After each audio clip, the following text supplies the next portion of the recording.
मुझे शांति नहीं मिली, नारद जी महाराज कह रहे हैं। लेकिन तभी मैंने आश्चर्य देखा। कैसा आश्चर्य? बोले मैं भ्रमण करता करता करता करता जैसे ही मैं वृंदावन पहुंचा तो वृंदावन में मैंने एक आश्चर्य देखा। एक नदी के किनारे एक युवती बैठी है, परम सुंदरी युवती। उसकी गोद में 2 वृद्ध लेटे हुए हैं। दास दासियां उसकी सेवा कर रहे हैं और परम दुख में आतुर परम परम परम सुंदरी वो कन्या रुदन कर रही है। जैसे ही मैं वहां पहुंचा तो वो युवती मेरी तरफ बोझा उठा करके कहती है, भो भो साधो क्षणम तिष्ठत मच्चिंता मपि नाशय। हे साधु रुको, मेरी चिंता को दूर करो। मैंने उस युवती से पूछा कि देवी तुम कौन हो, तुम्हारी दुख का कारण क्या, ये 2 वृद्ध तुम्हारी गोद में क्यों लेटे हुए हैं, ये सब क्या, ये दृश्य क्या देख रहा हूं मैं, ये सब क्या है?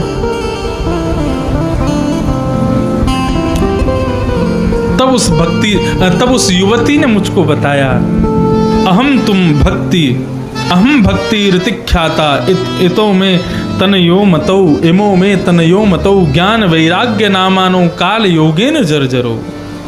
मैं भक्ति हूं, ये 2 मेरे पुत्र हैं। नारद जी महाराज बोले, भक्ति तुम युवा हो, तुम्हारे पुत्र वृद्ध हैं, क्यों? बोले काल योगेन जर्जरो, कलयुग के प्रभाव के कारण मेरे पुत्र ज्ञान और वैराग्य बुढ़े हो गए हैं। लेकिन वृंदावन पुनः प्राप्य नवीनेव स्वरूपिणी, वृंदावन आकर के मैं यहां पर युवान हो गई हूं। भक्ति ज्ञान वैराग्य तीनों विचरण करते हैं, चलते रहते हैं। जिस नगर में जिस क्षेत्र में जाते हैं उस नगर के लोग जितना भजन करते हैं, जितना कीर्तन करते हैं, भक्ति उतनी जवान हो जाती है। उस नगर के लोगों में जितना ज्ञान होता है उतना ज्ञान युवान होता है, जितना वैराग्य होता है उतने वैराग्य युवान होता है। बोले सब जगह घूम लिए लेकिन हम तीनों वृद्ध रहे, लेकिन वृंदावन आकर के मैं युवान हो गई, मेरे पुत्र अभी भी वृद्ध हैं। और जब पुत्र वृद्ध होंगे तो मां प्रसन्न कैसे रह सकती है? नारद जी महाराज के चरणों में प्रणाम करते हुए कहा कि हे नारद जी, मेरी शंका का समाधान करो, मेरे पुत्रों को पुनः युवान कीजिए। और यदि मेरे पुत्र युवान नहीं हुए ना, विदेशम गम्यते मया, मैं विदेश चली जाऊंगी, छोड़ दूंगी भारत को। नारद जी महाराज ने मन में विचार किया, यदि भक्ति चली गई तो ये भारत जितना टिका हुआ है उतना भी नहीं बचेगा। इस भक्ति को कैसे भी रोकना पड़ेगा। नारद जी महाराज ने कहा, धैर्य धारण करो भक्ति, मैं कुछ करता हूं। नारद जी महाराज ने सबसे जाकर के पूछा, ज्ञान वैराग्य कैसे युवान होंगे? लेकिन कोई भी साधन नहीं बता पाया। नारद जी महाराज से दुखी होकर के भक्ति महारानी कहने लगी, ये सब कलयुग की वजह से हो रहा है, कलयुग को मार क्यों नहीं देते, कलयुग को खत्म क्यों नहीं कर देते, पुनः सतयुग प्रारंभ हो जाएगा, मेरे पुत्र पुनः युवान हो जाएंगे। नारद जी महाराज ने यहां पर एक बहुत सीखने योग्य बात बताई है, ध्यान से सुनना।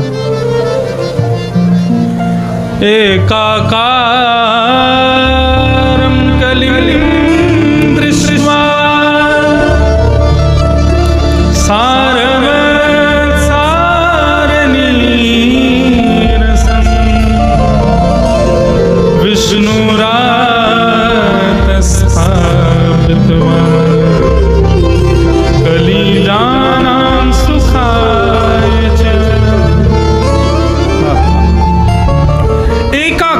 कलिम दृष्ट्वा। बहुत ध्यान से सुनिए सब लोग, इधर देखो, बहुत ध्यान से सुनो। पीछे जो जल पी रहे हैं महात्मा और माताएं, वो सब जल पी लो, लेकिन जल पीने के बाद में दूसरे की चिंता मत करो, तुझे भी पीना है, तेने भी पी ले। आप सब बात करते हो, मैं कथा भूलता हूं फिर, इसलिए बहुत ध्यान से कथा सुनो, एकाग्र चित्त होकर के। कलयुग को क्यों नहीं मार सकते? नारद जी महाराज कह रहे हैं, हम जिस कलयुग में रहते हैं उसकी एक ही जगह बड़ाई की गई है, इसलिए ध्यान से सुनो। कलयुग के बारे में कहा, बोले कि महाराज भले ही कलयुग में हजारों दुर्गुण हो, लाखों दुर्गुण हो, लेकिन कलयुग में एक बहुत बड़ा सद्गुण है जो किसी युग में नहीं। इस कलयुग का सबसे बड़ा सद्गुण क्या है? बोले यत् फलम नास्ति तपसा ना योगेन समाधिना तत्फलम लभते सम्यक कलौ केशव कीर्तना। जो फल तपस्या से नहीं मिलता, योग से नहीं मिलता, साधना से नहीं मिलता, बड़े बड़े योगी, बड़े बड़े तपस्वी, बड़े बड़े साधन करता भी फेल हो जाते हैं, तब भी उनको वो सुख नहीं मिल पाता। वो फल कलिकाल में केवल और केवल हरि का संकीर्तन करने मात्र से मिल जाता है। केवल भुजा उठा करके भगवान का हरिनाम संकीर्तन कर लिया जाए, उससे वो फल मिल जाएगा जो योगियों को, तपस्वियों को सतयुग त्रेता द्वापर में नहीं मिलता। ये कलयुग का प्रभाव है। अरे महाराज कहां तक कहें, एक बहुत बड़े पापी को पकड़ने के लिए यम के दूत आने लगे। वो पापी एक वृक्ष के नीचे जाकर के लेट गया, तभी ऊपर से कबूतर ने बीट छोड़ी। वो उसकी विष्ठा आकर के उस व्यक्ति के मस्तिष्क पर आकर के तिलक बना देती है। यम के दूत उसको लेने के लिए आए, जैसे ही उसके मस्तिष्क पर तिलक को देखा, तिलक नहीं था, कबूतर की विष्ठा थी, लेकिन तिलक की तरह लग रही थी। तो यम के दूतों ने सोचा, बोले इसको ले जाने के लिए महाराज ने कहा है, लेकिन हमारी नरक की प्रणाली में लिखा है जो तिलक लगाता है उसको नरक पकड़ करके नहीं ले जाना है। भैया इसको छोड़ चलो, इसको नहीं ले जा सकते हैं। यमराज से जाकर के कहा, बोले महाराज हमने उसको छोड़ दिया। बोले क्यों छोड़ दिया? बोले उसने तिलक लगा रखा था। तब यमराज ने देखा, बोले अरे मूर्खों, उसने तिलक नहीं लगाया था, एक कबूतर ने उसके ऊपर अपनी विष्ठा छोड़ी थी। लेकिन यमराज ने फिर पकड़ लिया, बोले अब मत जाओ उसको पकड़ने। हमारा धर्म कलयुग कितना महान है, कलयुग की कितनी बड़ी विशेषता है। यहां पर कोई भाव से नहीं, कुभाव से भी यदि तिलक मस्तक पर रख ले और उसकी मृत्यु हो जाए, उसने जीवन भर पाप किया हो, अंतिम समय में यदि यम के दूत आएंगे और मस्तिष्क पर तिलक देखेंगे तो उसको छोड़ के चले जाएंगे। बोले ये नरक जाने लायक नहीं। सतयुग त्रेता द्वापर में ऐसा नहीं हो। सतयुग त्रेता द्वापर में तो रावण आदि भी तिलक लगाते थे, लेकिन उन पर कृपा नहीं होती थी। ये कृपा तो केवल कलयुग को प्राप्त है। भाव को भाव अनख आलस हु, नाम जपत मंगल दिस दस।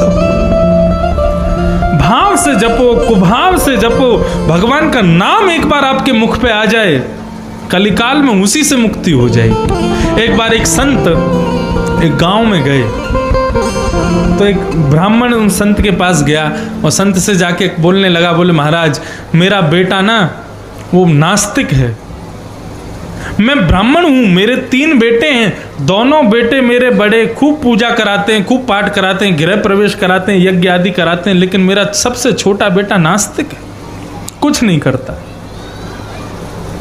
कहां तक कहें, कोई राम राम भी बोल देना तो वो ईंटा पत्थर फेंक के मारता है। बोले मुझसे ये शब्द मत बोला करो, मुझे पसंद नहीं है, प्रिय नहीं। भगवान का नाम भी उसको पसंद नहीं है। संत ने कहा एक काम करो, हम कल तुम्हारे घर आएंगे, तुम्हारे बेटे से हमको मिलवाओ। उस व्यक्ति ने कहा, बोले महाराज संतों को देख करके तो और चिढ़ जाता है वो। बोले चिढ़ जाने दो, बोले लेकिन हम कल आएंगे, उसको पकड़ करके उससे बात करेंगे। संत दूसरे दिन ब्राह्मण के घर पहुंचे। ब्राह्मण के घर जाकर के महाराज उस व्यक्ति से मिले, उस बालक से मिले। बालक पहले तो भागने लगा, बोले कि मैं तुम जैसे संतों से मिलता नहीं हूं, दूर रहो दूर रहो दूर रहो। बोले संत बोले मुझे कुछ नहीं चाहिए, 1 मिनट बात कर ले बस। बालक बोला क्या बात करनी है? बोले तू कुछ मत कर, केवल अपने मुख से एक बार जय श्री कृष्ण बोल दे, फिर जीवन भर ना भजन करना, ना कीर्तन करना, ना कथा सुनना, कुछ मत करना, बस जय श्री कृष्ण बोल दे। बालक बोला नहीं बोलूंगा। बोले एक बार बोल दे, एक बार में तेरा क्या चला जाएगा? बोले नहीं बोलना मेरे को। जैसे लोगों के लिए गाली बोलना पाप है, अपराध है, ऐसे ही ये शब्द बोलना मेरे लिए अपराध है, मैं नहीं बोलूंगा। संत बोले एक बार जय श्री कृष्ण यदि कह देगा तो उसमें कोई कुछ तेरा बिगड़ नहीं जाएगा, कुछ चला नहीं जाएगा, एक बार जय श्री कृष्ण बोल दे। बोले आप कितना भी प्रयास कर लो, कितनी भी मेहनत कर लो, मैं जय श्री कृष्ण नहीं बोलूंगा। संत बोले बस हो गया काम, तुमने बोल दिया जय श्री कृष्ण। हो गया, जय श्री कृष्ण हो गया। संत बोले अब तुमको करना क्या है? बोले अब जीवन भर जय श्री कृष्ण बोलना मत। जब मर जाओगे ना तो स्वर्ग तो जाओगे नहीं, नरक जाओगे, क्यों? काम अच्छे करते नहीं हो तुम। तो जब नरक जाओ ना तो यमराज को जाकर के केवल इतना बोलना कि एक बार मैंने जय श्री कृष्ण बोला था, उसका फल पहले मुझे दो, उसके बाद मेरे पापों की जो मेरे को देना हो सजा दे देना। एक बार जय श्री कृष्ण बोलने का फल पहले मुझे दो।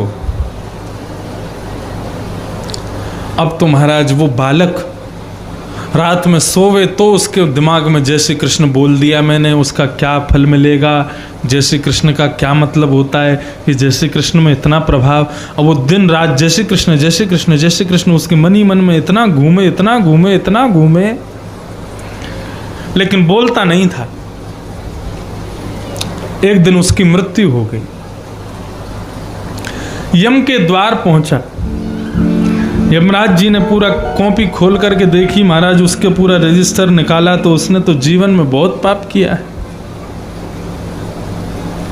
यमराज ने कहा तुमको तो महाराज बड़े से बड़े नरक में भेजना पड़ेगा, तुमने बहुत पाप किया है, बहुत यातनाएं देनी पड़ेंगी, तैयार हो? बोले सब तैयार हूं करने को, लेकिन उससे पहले मैंने जीवन में एक बार जय श्री कृष्ण बोला, पहले उसका फल मुझे भोगना है, फिर तुम्हारी यातनाएं भोगूंगा, पहले उसका फल भोगना है मुझको। यमराज बोले एक बार जय श्री कृष्ण बोला? बोला हाँ बस एक बार बोला जीवन में, उसका फल पहले मुझे भुगा दो, फिर तुम जो यातना दोगे सब स्वीकार है। यमराज जी सोचने लगे, अपने सैनिकों से दूतों से पूछे एक बार जय श्री कृष्ण बोलने का फल क्या होता? बोले महाराज हमको नहीं पता, किसी को नहीं पता। यमराज जी बोले तुम रुको, हम ब्रह्मा जी से पूछ के आते हैं, अभी जा रहे ब्रह्मलोक। बोला कि मैं नहीं रुकूंगा यहाँ पे, अब ब्रह्मा जी ने कुछ अच्छा बताया तुम आके बुरा बता दो, मैं कैसे विश्वास करूं? मैं भी चलूंगा साथ में, सुनूंगा वहां चल के। यमराज जी बोले तो चलो फिर साथ में। चलने लगा तो बोला सुनो मैं पैदल नहीं जाऊंगा, मैंने कौन सा कोई अपराध थोड़ी किया जो पैदल जाऊं ब्रह्मा के द्वार, मेरे लिए पालकी मंगवाओ। यमराज जी बोले पालकी क्यों? बोले एक बार जय श्री कृष्ण बोलने का, नहीं तो फल बताओ मेरे को, नहीं तो पालकी मंगवाओ, दोनों में से कुछ एक करो। ब्रह्मा जी ने बोले भाई लाओ पालकी लाओ, इसके लिए पालकी ले आए, 4 कहार उठाने लगे तो ऊपर बैठा बैठा बोलने लगा ए यमराज जी ये 4 लोगों से क्यों उठवा रहे हो? बोले क्यों? बोले आप इतना हट्टा तगड़ा शरीर लेकर के चल रहे हो, एक को हटा दो स्वयं लग जाओ ना। बोले अच्छा मैं क्यों लगूं? बोले क्योंकि मैंने एक बार जय श्री कृष्ण बोला, उसका फल बताओ, या तो उसका फल बताओ या फिर नीचे लग जाओ। यमराज जी ने एक व्यक्ति को हटाया, स्वयं कंधे पे उठा लिया, रोते रोते ब्रह्मा जी के पास पहुंचे। ब्रह्मा जी बोले वाह भाई वाह, आज तो साक्षात नरक के स्वामी किसी दिव्य भक्त को मेरे यहां लेकर के आए, अपने कंधे पे चढ़ा के लाए। ब्रह्मा जी ने कहा भाई कैसे आए, क्या हुआ? यमराज जी बोले बिना पैसे का नौकर बना लिया इसने मुझे, बोल रहा है या तो एक बार जय श्री कृष्ण बोलने का फल बताओ, नहीं तो ब्रह्मा के पास ले चलो, पालकी में जाऊंगा, आप लगाओ कंधा अपना। ब्रह्मा जी बोले एक बार जय श्री कृष्ण बोला? बोले हाँ बस एक बार, जल्दी से फल बताओ, इसको फल देकर के फिर इतनी यातनाएं दूंगा, ये भी याद रखे। ब्रह्मा जी ने महाराज 4 वेद खोज लिए, 3 बार देख लिए, लेकिन जय श्री कृष्ण एक बार बोलने का कोई फल कहीं नहीं लिखा। ब्रह्मा जी बोले इसमें तो लिखा नहीं है। तो फिर यमराज जी बोले तो फिर क्या करें? बोले एक काम करो, शंकर जी के पास चलें, शंकर जी को ज्यादा पता रहता है, वो नेत्र बंद करके निरंतर ठाकुर जी का स्मरण करते, उनको पता होगा, चलो। चिदानंद रूप शिवोहम शिवोहम। महाराज ये मध्य प्रदेश है, महाकाल की भूमि है। नमः पार्वती पतये, हर हर महादेव। पहुंचे हैं। यमराज जी और ब्रह्मा जी दोनों ने कहा, बोले महाराज इसने एक बार जय श्री कृष्ण बोला है, उसका फल पूछ रहा है। शंकर जी बोले महाराज उसका फल तो मुझे भी नहीं पता। वो कहाँ चले? बोले नारद जी के पास चलो। अब तो ब्रह्मा जी, शंकर जी, यमराज जी तीनों लेकर के नारद जी के पास पहुंचे। नारद जी बोले मुझे भी फल नहीं पता। अरे बार बार कहाँ भटक रहे हो, सीधे बैकुंठ चलो, साक्षात शंख चक्र गदा पद्मधारी श्रीमन नारायण से ही जाकर के पूछेंगे कि क्या फल है जय श्री कृष्ण बोलने का। चारों अपने कंधे पर उठा करके उसको लेकर के जैसे ही गोलोक धाम पहुंचे, वैकुंठ पहुंचे, वहां पर शंख चक्र गदा पद्मधारी नारायण भगवान विराजमान हैं। सबने जाकर के प्रणाम किया और प्रणाम करके वंदन करते हुए कहा महाराज इस व्यक्ति ने एक बार जय श्री कृष्ण बोला है, उसका फल पूछ रहा है, आप कृपा करके बताइए ना। भगवान जोर से मुस्कुराए और मुस्कुरा के बोले साक्षात यमराज, साक्षात ब्रह्मा, साक्षात शिव, साक्षात नारायण, नारद जी जिसको अपने कंधे पर उठा करके वैकुंठ लेकर के मेरी गोद में पधराने लावे, यही एक बार जय श्री कृष्ण बोलने का फल है। यही फल है उसका, और क्या पूछोगे भैया। एकाकारं कलिं दृष्ट्वा